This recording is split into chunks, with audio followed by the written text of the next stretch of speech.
Hi, my name is Brian Piersky. I'm a business administration major with a focus in real estate here at Georgia State.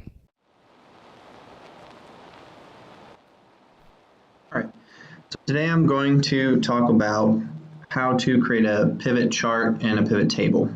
Okay, this spreadsheet that I have is a collection of data on Airbnbs in Washington, D.C. It has it broken down by hosts and room options and cost and the area that it's available in. It's a lot of information, and what a pivot table or pivot chart is going to do is it's going to create a visual graphic that shows the relationship of information we want.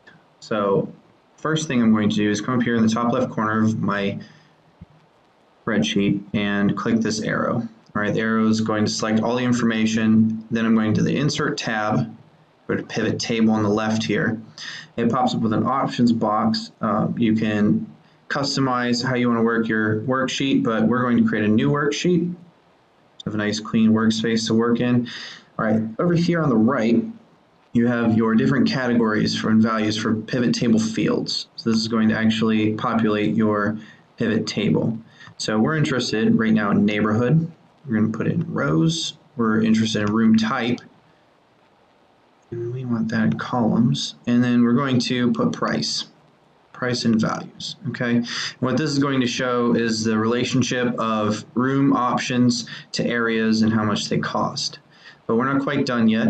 We need to edit the sum of our price and change it because we don't want to know the sum of all the prices of the rooms. We want to know the average cost of each room for the area. So we're going to come back down here into our fields, click on the arrow next to sum of price, go to value field settings. Over here, click on average.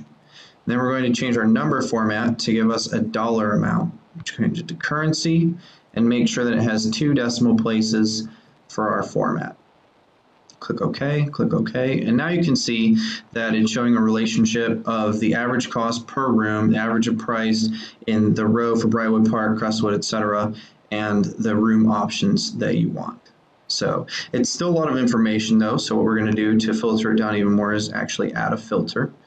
Right here we're going to select reviews per month, put it in our filters field.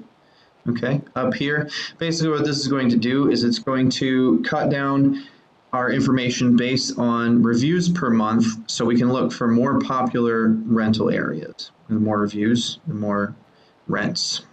So you have to click select multiple items in order to select or deselect, and we're going to click all to deselect. It's a lot of clicking to do, as you can see. So we want everything greater than 10. So 10, 10, 10, and then if you look here, there's your 10. You won't select that, click OK, and it applies the filter. So now you see our options are narrowed down greatly. It gives you a variety of the best or most rented rooms, the most reviewed rooms, and their associated price. So now from here, we're actually going to create our pivot chart. So you go up here, again on our toolbar, click pivot chart, and we will actually want a clustered bar chart. So go here in the list on the left, click bar, make sure it's on clustered bar, and select OK. And there you have it. Here's your pivot chart, pivot table, pivot chart. Our numbers on the bottom of our chart are a little squished, so I'm going to drag it out. If you click the edge and hold it and drag, you can expand your table however you want. So now we have our color coded by room type available, and in our areas here are the most popular rooms to rent based on area and room type. And here down here are your average costs depicted for those different relevant areas.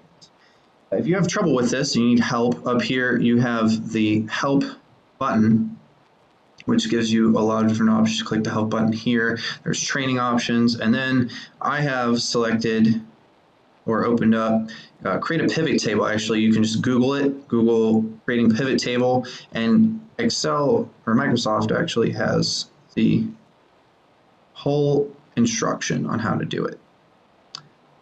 And there you have it. Thank you all for watching my video. As part of the credits, I thought I'd include a joke. 3 statisticians are out hunting. Suddenly, a deer appears 50 yards away. The first statistician shoots and hits the tree 5 feet to the left. The second statistician shoots and hits the tree 5 feet to the right. The third starts jumping up and down, yelling, "We got him! We got him!"